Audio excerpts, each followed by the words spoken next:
Hey, what's going on TikTok? So for today's video, I thought I'd tell you a little bit of a funny story of back when I was in serving in Mexico. So to kind of paint the big picture, I'm one that likes to pride myself in my strength, and part of that has to do with how wimpy of a kid I used to be.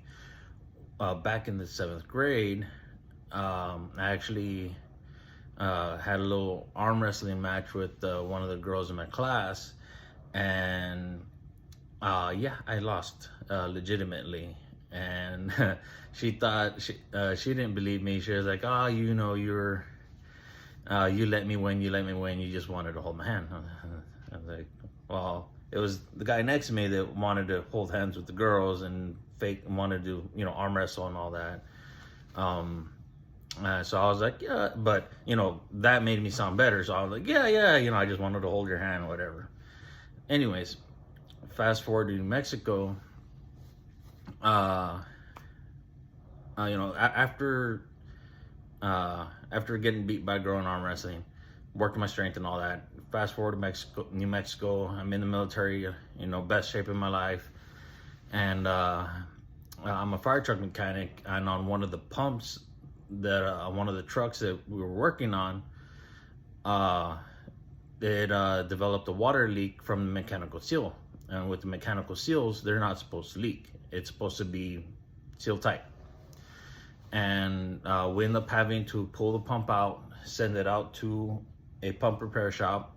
They fixed it, brought it back, and we were reinstalling it. Well, in the process of reinstalling it, we were using a forklift to pick it up, go forward, shift it to the side, go forward, and lift it back up, back into place. And while we were doing that, sometimes it would bump something, tap something, it would shift and move out of alignment. And so we would pull it out, set it back down, realign it and everything, and go back in. And we did this several times, and that last time I just got fed up with it. I was like, look, this is making the process a lot longer than it needs to be. And so I'll go, "Mr. Martin." I was like, that last time I did a shift, I go, "Mr. Martin, I don't feel like doing this again. So put all your weight on the brakes, and then I'm going to push it into place." And he goes, "Airman Chapa, that's a 600-pound pump. You really think that you're gonna be able to push a 600-pound pump in place?" Yeah, watch me. I'm one that doesn't like to be told that I can't do something. So I do kind of this Samson thing. I put one hand on the forklift, one hand on the pump, and I just press it out. And sure enough, pump moves. Move the 600-pound pump. Got it perfectly in place, and bolt it back up, get the truck put back together, tested it out, worked perfect. All right, send it back to the fire department. Next morning, the next morning, I wake up. I'm supposed to be going to PT, but I can't roll out of bed. My chest is on fire right here in the center. It's just burning up.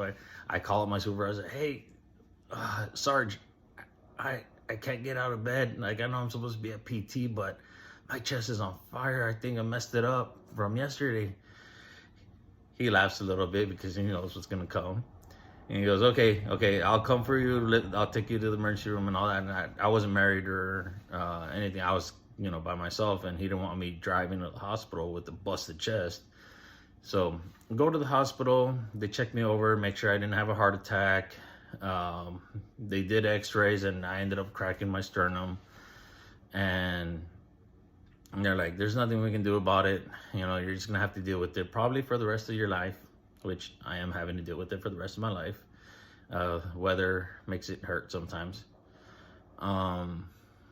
So I get back over to the shop on light duty for, I think it was like 2 weeks. And Mr. Martin just, a little smug smile on his face. "So, Airman Chapa." "Yes, sir." Are we gonna be continuing to try to He-Man that pump back into place, or are we gonna pull it out with the forklift? With the forklift, sir. All right, y'all have a good one. I'll see you later.